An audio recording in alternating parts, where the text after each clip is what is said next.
तो आज हम इनऑर्गेनिक केमिस्ट्री के नाम पढ़ेंगे जो एनसीईआरटी में दिए हैं और जो नीट में जेईई में आते भी हैं। चलो स्टार्ट करते हैं। इसको कहते हैं जिप्सम, इसको कहते हैं plaster of Paris, short form में पीओपी। और याद रखना जिप्सम में से जब 1.5H2O रिमूव हो जाता है तो बनता है प्लास्टर ऑफ पेरिस।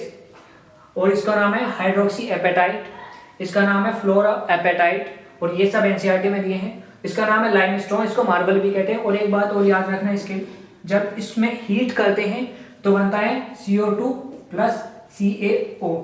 तो क्वेश्चन ऐसे भी आ सकता है कि एक कंपाउंड जिसको हम हीट करते हैं तो उससे दो कंपाउंड बनते हैं, उस कंपाउंड का नाम क्या है? तो उसका नाम है कैल्शियम कार्बोनेट।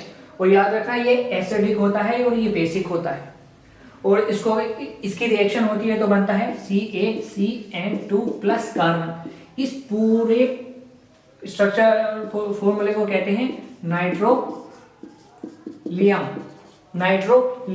और इसको कहते हैं प्रोड्यूसर गैस, इसको कहते हैं वाटर गैस, इसको कहते हैं सेमी वाटर गैस, और इसका नाम है ऑर्थोबोरिक एसिड। याद रखना ऑर्थोबोरिक एसिड एक लुईस एसिड है। लुईस एसिड वो होता है जो OH नेगेटिव या इलेक्ट्रॉन लेता है, वो नहीं होता जो H+ देता है। तो ये लुईस एसिड है और इसका नाम है ऑर्थोबोरिक एसिड। और एडवांस में एक बार क्वेश्चन आया था, इसके अंदर हाइड्रोजन बॉन्डिंग कितनी होती है? तो याद रखना 6।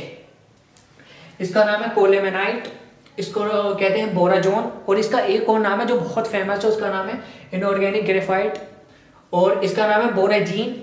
और इसका एक और नाम है जो बहुत ज़्यादा फेमस है, उसका नाम है इनऑर्गेनिक बेंजीन। ये इनऑर्गेनिक बेंजीन होती है। याद रखना ऑर्गेनिक बेंजीन और इनऑर्गेनिक बेंजीन में फ़र्क ये होता है, इनऑर्गेनिक बेंजीन ज़्यादा रिएक्टिव होती है as compared to organic benzene. ठीक है, अब इसकी ट्रिक ये है, बोराजोन और बोराजीन नाम सिमिलर है तो कंफ्यूजन होगी, तो इसलिए मैं ट्रिक बना देता हूँ। जोन का जीन ऐसे याद रखो, जोन छोटा भाई है, जीन बड़ा भाई है, ऐसे।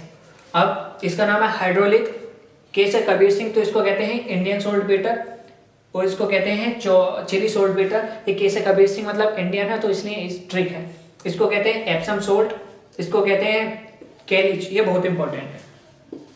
इसको कहते हैं कैलिच, और इसको कहते हैं वॉशिंग सोडा, और इसको कहते हैं ग्लोबल सोल्ट। इसमें भी कंफ्यूजन होगी, याद रखना 10H2O Na2 ये सब कॉमन है, सिर्फ यहाँ कंफ्यूजन है तो याद रखना, इसको कंप्लीटली याद रखना। ठीक है।